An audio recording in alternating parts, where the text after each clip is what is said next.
ये बच्चों मैंने थोड़ा सा लिखा है ताकि आपको समझ आ जाए कि गैमीट्स कैसे निकालते हैं, कितनी तरह के गैमीट्स बनेंगे, हमें कैसे पता चलेगा। Number of the gametes, how much types of gametes are formed, ये हम निकालते हैं इस फॉर्मूला से। इसे हम बोलते हैं 2 to the power n, 2 की पावर n। अब ये n क्या है कि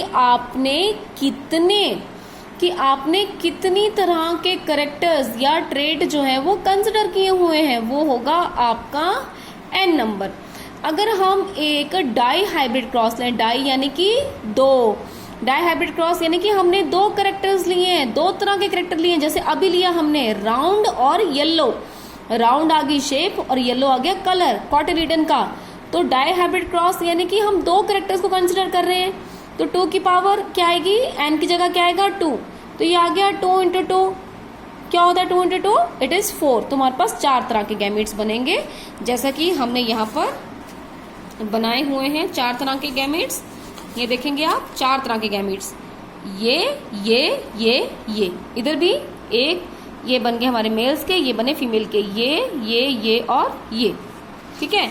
अगर हम लेते हैं एक try hybrid cross, try hybrid क्या होता है बच्चों, जिसमें आप 3 कैरेक्टर लेते हैं। जैसे कि हमने ले लिया round shape, yellow colour cotyledon, और साथ में हमने ले लिया shape of the pod. Pod की शेप कैसी है, कंस्ट्रिक्टेड है कि इन्फ्लेटेड है, यानी कि हम 3 कैरेक्टर एक साथ स्टडी कर रहे हैं। तो अगर आप 3 कैरेक्टर एक साथ स्टडी कर रहे हैं, उसको बोलेंगे ट्राई हाइब्रिड क्रॉस। वहां पर नंबर ऑफ गैमीट्स, कितने गैमीट्स बनेंगे, वो कैसे आएगा 2 की पावर n, क्योंकि ये ट्राई हाइब्रिड है तो 2 की पावर क्या आएगी 3 आएगी। तो 2 इंटू 2 इंटू 2, तो 2 इंटू 2 इंटू 2 इज 8। तो आपके पास 8 गैमीट्स बनेंगे, यानी कि ये यहाँ पर कितने हैं 4, यहाँ पर कितने बनेंगे 1 2 3 4 5 6 7 8। 8 गैमीट्स इधर बनेंगे मेल के और 8 गैमीट्स इधर बनेंगे फीमेल के। जब 8 इधर को बनेंगे 8 इधर को बनेंगे तो ये बॉक्सेस कितने बनेंगे आपके बॉक्सेस बन जाएंगे 64, ठीक है। ऐसे ही अगर आप एक टेट्रा हाइब्रिड क्रॉस लें, टेट्रा मीन्स 4, आप 4 करेक्टर्स को एक बारी में स्टडी कर रहे हैं तो उसको हम बोलेंगे tetra hybrid cross. Tetra hybrid cross में n की वैल्यू कितनी आ जाएगी 4, 2 इंटू 2 इंटू 2 इंटू 2, यानी कि 32 टाइप्स ऑफ गैमेट्स। तो आपको यहाँ भी 32 और यहाँ पर भी 32 टाइप्स ऑफ गैमेट्स बनाने पड़ेंगे, ठीक है। लेकिन प्रैक्टिकली हम जो है डाई हाइब्रिड या टाई हाइब्रिड क्रॉस ही जो है वो बनाते हैं। टेट्रा हाइब्रिड क्रॉस जो है वो हम कम यूज़ करते हैं। जो अभी आप इस लेवल पे बनाएंगे वो कौन से बनाएंगे, dry hybrid. Try hybrid cross भी आपको बनाने को नहीं दिया जाएगा, ठीक है। तो ये जो है ये आपको एक डाई हाइब्रिड क्रॉस का एग्जाम्पल मैंने बनाया है कि डाई हाइब्रिड क्रॉस कैसे बनाएंगे, ठीक है। तो ये देखें, ये दोनों आ गया मेल फीमेल राउंड येलो, ये आ गया रिंकल ग्रीन, ठीक है। अब इसकी जो F1 जनरेशन थी वो सारी की सारी कैसे निकली हमारी हाइब्रिड राउंड येलो। अब हमने F1 जनरेशन को आपस में क्या कर दिया, सेल्फिंग कर दिया, दोनों की फर्टिलाइजेशन कर दी, क्योंकि 2 करेक्टर कंसिडर कर रहे हैं तो इनके गैमीट्स कितने बनेंगे 4 तरह के। जैसा मैंने बनाया बच्चों वैसे ही बनाना, क्योंकि इससे आपको समझ आसानी से आएगी और बाद में आपको पता चलेगा कि इजी मेथड है। जब भी हम गैमीट्स लिखते हैं बच्चों, ऑलवेज राइट द कैपिटल और द डोमिनेंट अलील्स फर्स्ट। यहाँ भी देख रहे हैं आप, मैंने पहले कैपिटल Y लिखा है, यहाँ पर भी फीमेल की और भी कैपिटल R कैपिटल Y लिखना है। जो यहाँ लिखना है वही यहाँ लिखना है, यहाँ ऐसा नहीं करना कि यहाँ कुछ लिख दिया यहाँ कुछ लिख दिया, ऐसा नहीं है। नेक्स्ट में मैंने R को कैपिटल रखा, Y को छोटा कर दिया, R कैपिटल Y स्मॉल। अगले मैंने R स्मॉल कर दिया, Y बड़ा, R स्मॉल Y बड़ा। लास्ट वाले में दोनों छोटे। अब आप देख रहे हैं ये चारों तरह के गैमीट्स एक दूसरे से अलग हैं। ये चारों तरह के गैमीट्स एक दूसरे से अलग हैं। अगर ट्राई हाइब्रिड क्रॉस होता तो यहाँ पर 8 तरह के गैमीट्स इधर और 8 तरह के गैमीट्स इधर बनने थे और सारे एक दूसरे से क्या होने थे, अलग होने थे। अब इनका क्रॉस होता है, मान लीजिए कि गैमीट्स अगर ये दोनों हैं तो आगे जो बीज बनेगा कैसे बनेगा, राउंड येलो। अगर ये वाला है तो कैसा बनेगा, ये कॉम्बिनेशन बना आपका, 2 R कैपिटल आगे और 2 Y छोटे आगे। R is representing the round shape but green क्यों आया, क्योंकि दोनों अगर स्मॉल y हो तो कॉटिलिडन का कलर कैसा होना चाहिए? ग्रीन होना चाहिए। ऐसे ही आपके पास पूरे के पूरे आ गए। अच्छा, अब यहाँ देखेंगे आप कैसे बनाना है इसको यहाँ लिखना है, ये R इसका आ गया और ये R इसका आ गया, ये Y इसका आ गया, ये Y इसका आ गया। So that you are having a result small r capital Y। अगर R दोनों छोटे हो तो वो सीड कैसा होता है? रिंकल्ड, झुरीदार। तो रिंकल्ड और yellow, because capital Y is representing the yellow colour of cotyledon. ठीक है, तो आपने पूरा ये इस तरह से बना लेना है। फिर बता देती हूँ ये वाला कैसे बनाएंगे। ये कैपिटल R कहाँ से आ गया? इसका कैपिटल R, स्मॉल r इसका, कैपिटल Y इसका, स्मॉल y इसका, so that this seed is again round due to the presence of capital R and yellow due to the presence of single Y gene. Now अब आप देख रहे हैं ये सारे ये टोटल कितने हो गए? 9 हमारे पास सीड्स कैसे आए? Round yellow. 3 सीड्स कैसे आए हमारे पास? Round, but they are green, they are having green cotyledons. 3 seeds कैसे आए हमारे पास? रिंकल्ड, लेकिन उनका जो कॉटिलिडन रिंकल्ड, उनका कॉटिलिडन कैसा है? येलो। और एक कैसा आया? रिंकल्ड ग्रीन, यानी कि इसके जैसा। तो हम ये समझे कि जो मेंडल ने डाई हाइब्रिड क्रॉस किया था उसका एक टिपिकल डाई हाइब्रिड क्रॉस का रेशियो हमेशा क्या आएगा? 9:3:3:1। ठीक है, मोनो हाइब्रिड क्रॉस का रेशियो क्या था? अगर आपको याद हो उसका रेशियो क्या था? 3:1। 3 जो था 75% इंडिविजुअल किसके जैसे थे? डोमिनेंट पेरेंट के जैसे, और बचे हुए 25% किसके जैसे थे? आपके रिसेसिव पेरेंट के जैसे। लेकिन अगर आप एक डाई हाइब्रिड क्रॉस लेते हैं बच्चों, डाई हाइब्रिड क्रॉस यानी कि जहाँ 2 कैरेक्टर्स कंसिडर करते हैं, तो वहां पर रेशियो आती है 9:3:3:1। 9 ये वाले, 3 आपके 3 ये वाले, और बाकी 3 ये वाले, और एक जो इंडिविजुअल है वो इसके जैसा है। ये रेशो आपने याद क्यों करनी है? क्योंकि मेंडल के बाद बहुत सारी और डिस्कवरीज हुई जिसमें कि ये रेशो नहीं आता, रेशो थोड़ी सी क्या आती है? चेंज आती है। ठीक है, तो आपको एक डाई हाइब्रिड क्रॉस बनाना अच्छे से आना चाहिए, और उसकी रेशो कैसे निकालते हैं ये भी अच्छे से आपको आना चाहिए। जब ये आएगा तभी आपको आगे जो है वो मॉडिफिकेशन इसकी आएगी, या इसके बाद जो न्यू इन्वेंशंस हुई उसमें और इसमें क्या फर्क आता है, क्या चेंजेस आते हैं, वो आपको तभी समझ में आएगा। Now coming to the principles of the Mendel's की हम प्रिंसिपल्स की बात करते हैं।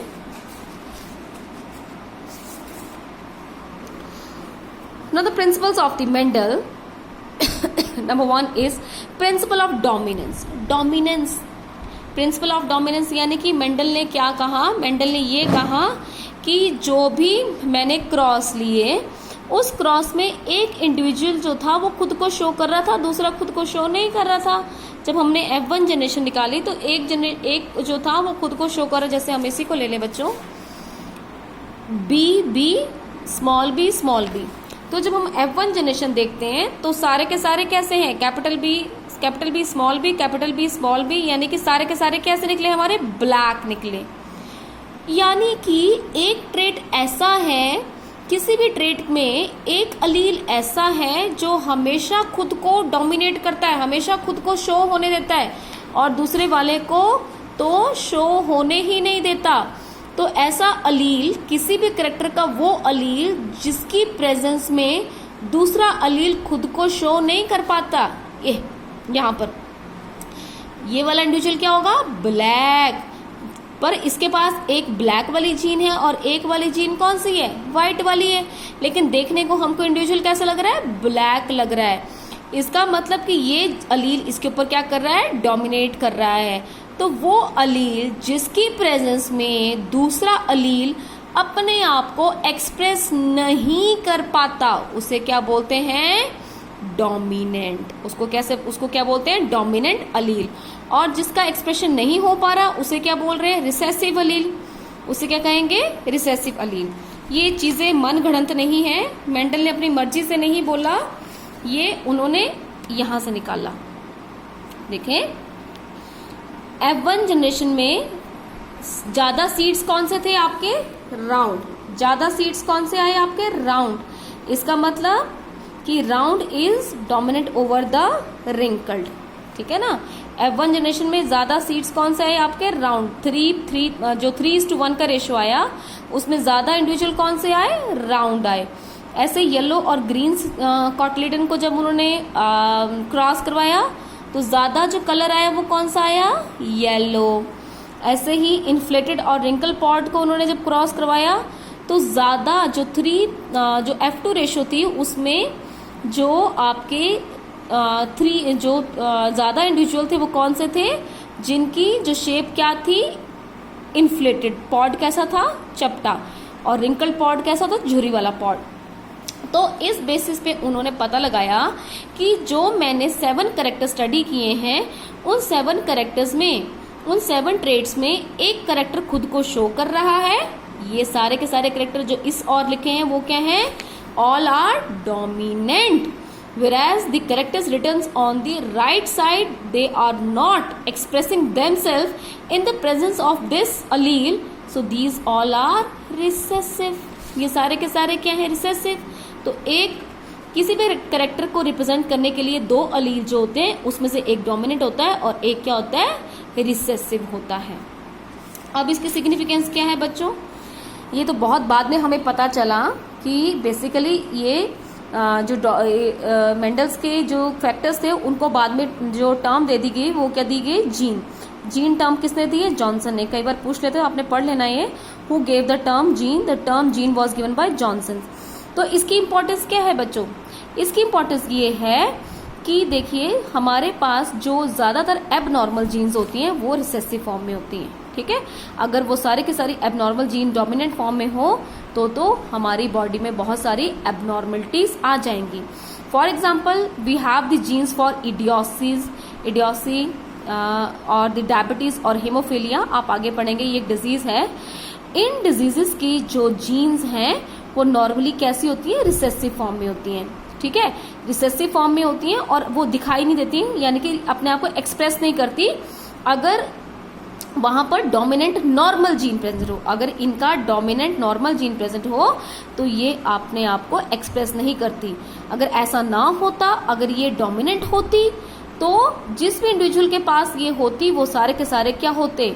डिजीज्ड होते। ठीक है? तो मेंडल ने सही कहा कि कुछ जीन्स अपने आप को एक्सप्रेस करती हैं। जो अलील अपने आप को एक्सप्रेस करेगा वो डोमिनेंट होगा, जो एक्सप्रेस नहीं करेगा वो क्या होगा? रिसेसिव होगा। ठीक है? ये देखो, जैसे यहाँ पे एग्जांपल दिया है terminal flower and the axial flower. तो जो आपका यहाँ से हमने पोलन ले लिया, यहाँ पर हमने ओव्यूल्स ले लिए। तो एक्सियल फ्लावर यानी कि जो फ्लावर कहाँ लग रहा है? साइड पे लग रहा है। टर्मिनल यानी कि एपेक्स पे लग रहा है जो फ्लावर। तो जब हमने क्रॉस करवाया तो हमने देखा कि ज्यादातर प्लांट्स जो थे वो कैसे थे? जिनमें फ्लावर कहाँ पर था? एक्सियल पोजीशन पे था, यानी कि एक्सिस पे था। जबकि टर्मिनल फ्लावर जो था वो 1/4 ऑफ पॉपुलेशन मिल रहा था, जबकि 3/4 पॉपुलेशन में जो फ्लावर मिले हमें F2 जनरेशन में। कौन सी जनरेशन है ये? F2। ठीक है? तो इसका मतलब कि the axial position of the flower is dominant over the terminal position of the flower. ठीक है? So this is the first law. एक और चीज कि ऐसा होता क्यों है बच्चों कि कोई जीन जो होती है वो डोमिनेंट होती है, जैसे यहाँ पर ये और ये है। इस जीन की एक अलील डोमिनेंट है, एक रिसेसिव है। ऐसा क्यों होता है? अभी आपको मैंने सेंट्रल डोग्मा पीछे करवा भी दिया है। ऐसा इसलिए होता है बच्चों कि किसी कारणवश, वो आप आगे जानेंगे, mutation is one of the reason. किसी जमाने में ये जीन जो थी ये भी कैपिटल ही होगी, किसी टाइम में ये भी एक्सियल फ्लावर ही बनाती होगी, ये वाली जीन भी अलील भी एक्सियल फ्लावर ही बनाती होगी। लेकिन इस वाले अलील में कुछ चेंज आ गए, सडन चेंजेस आ गए, जिस चेंजेस आने की वजह से ये अलील जो है वो प्रॉपर काम नहीं कर पाया, जिसकी वजह से ये अपने आप को एक्सप्रेस नहीं कर पाता, तो इसको रिसेसिव बोल दिया। और जो अलील हमारा नॉर्मल है, जो अपना नॉर्मल काम करता है, वो डोमिनेंट रहा, ठीक है ना। तो इसलिए जो नॉर्मल काम करता है, नॉर्मल प्रोटीन प्रोड्यूस करता है, ये नॉर्मल प्रोडक्ट बनाता है, वो हमारा डोमिनेंट रहा। और जो किसी भी रीजन की वजह से अपना जो इसका फंक्शन था वो नॉर्मली परफॉर्म नहीं कर पाया, या इसमें कुछ चेंजेस आ गए जिसकी वजह से प्रोडक्ट, इसका बनाया हुआ प्रोडक्ट एबनॉर्मल या डिफेक्टिव होगा, तो वो अलील बाद में चलकर क्या बन गया आपका, रिसेसिव। समझ गए। तो allele with the normal function and normal product is dominant, whereas the allele with the abnormal function or reduced function is the recessive one। समझ गए। क्यों कोई अलील डोमिनेंट होता है, क्यों कोई अलील रिसेसिव होता है। मेंडल इसके बारे में नहीं जानते थे, ये चीजें काफी बाद में पता चली। Now principle of segregation, very important, sometime it is asked as what is the law of the purity of the gametes।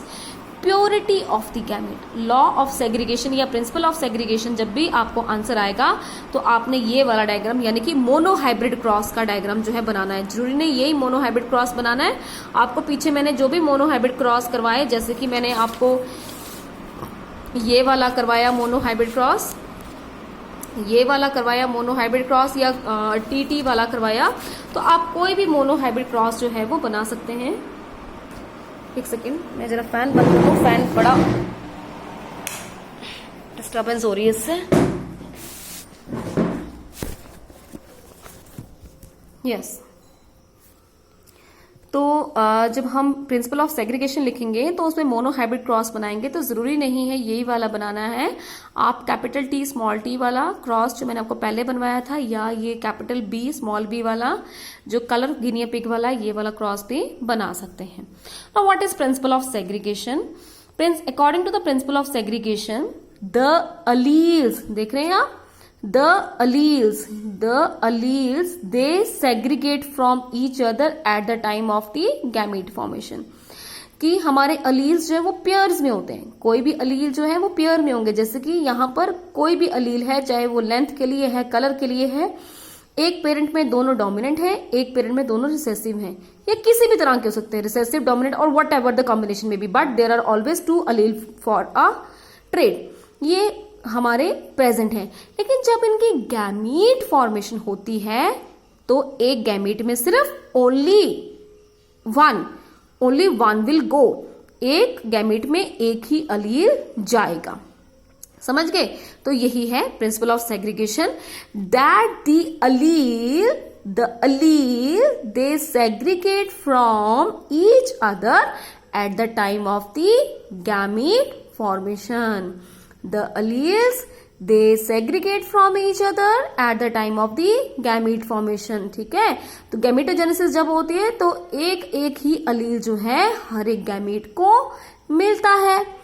ठीक है, this is the principle of segregation. और जब फर्टिलाइजेशन होती है तो क्या होता है, अभी हमने क्रॉसेस बनाए दो, पीछे देखा हमने, फर्टिलाइजेशन जब होगी तो ये दोनों के दोनों अलील जो है फिर से क्या करेंगे, इनका यूनियन हो जाएगा, फिर इकट्ठे हो जाएंगे, और हमारे पास जो हमारा F1 इंडिविजुअल आएगा यानी कि जाइगोट आएगा, उसमें एक अलील अपने किससे होगा, मेल पेरेंट से, और एक अलील कहां से आएगा, फीमेल पेरेंट से। ठीक है, तो ये जैसे यहाँ पे ए ले लिया, कोई भी करेक्टर हो सकता है ए, तो एक कैपिटल ए कहां से आया, इस वाले पेरेंट से, स्मॉल ए कहां से आया, इस वाले पेरेंट से। तो ये क्या बन गया हमारा हाइब्रिड, और इट इज हेट्रोजाइगस और इम्प्योर डोमिनेंट। देख रहे हैं आप, एक बड़ा ए है, एक छोटा ए, तो या तो इसको आप इम्प्योर डोमिनेंट भी कह सकते हैं, या इसको हाइब्रिड भी कह सकते हैं, या इसको हेट्रोजाइगस भी कह सकते हैं। अब आपने नेक्स्ट जनरेशन लेनी है, यानी कि F2 जनरेशन लेनी है। F2 जनरेशन कैसे लेते हैं हम, अगर आपको याद हो, F2 जनरेशन में हम इन दोनों को आपस में क्रॉस करवा देते हैं, कैपिटल ए कैपिटल, ये जो हमारे F1 इंडिविजुअल आए हैं इनको क्रॉस करवाएंगे तो हमारे पास क्या आ जाएगी, F2 जनरेशन। इनको हमने क्या करवाना है, क्रॉस कराना है। जब इनको क्रॉस कराएंगे बच्चों, आपको एक साइड का दिखाया, जब इनको क्रॉस कराएंगे तो जब इनकी गैमीट फॉर्मेशन होगी, जब इनकी गैमीटोजेनेसिस होगी, तो इसके भी अलील एक गैमीट को जाएगा, दूसरे का दूसरे गैमीट को, एक का एक गैमीट को, दूसरे का दूसरे को, सो that you will have the ratio 1:2:1 और you will have the ratio 3:1। एक कैसा आएगा, एक कैसा आएगा आपके पास, दोनों ए आ जाएंगे इकट्ठे प्योर, ठीक है। दूसरा ऐसा, तीसरा ऐसा और बाद में ऐसा, ठीक है। तो ये आपको मोनो हाइब्रिड क्रॉस जो मैंने पहले भी करवा दिया है वही आपने डायग्राम जो है कर लेना है। This according to this law the alleles they segregate from each other at the time of the gamete formation, ठीक है। so what is it, the allele they segregate from each other at the time of the gamete formation, right। तो इसके अलावा हमारा एक principal रह जाता है, that is the principle of independent assortment, वो मैं आपको नेक्स्ट वीडियो में कराऊंगी। That's all for today, thank you.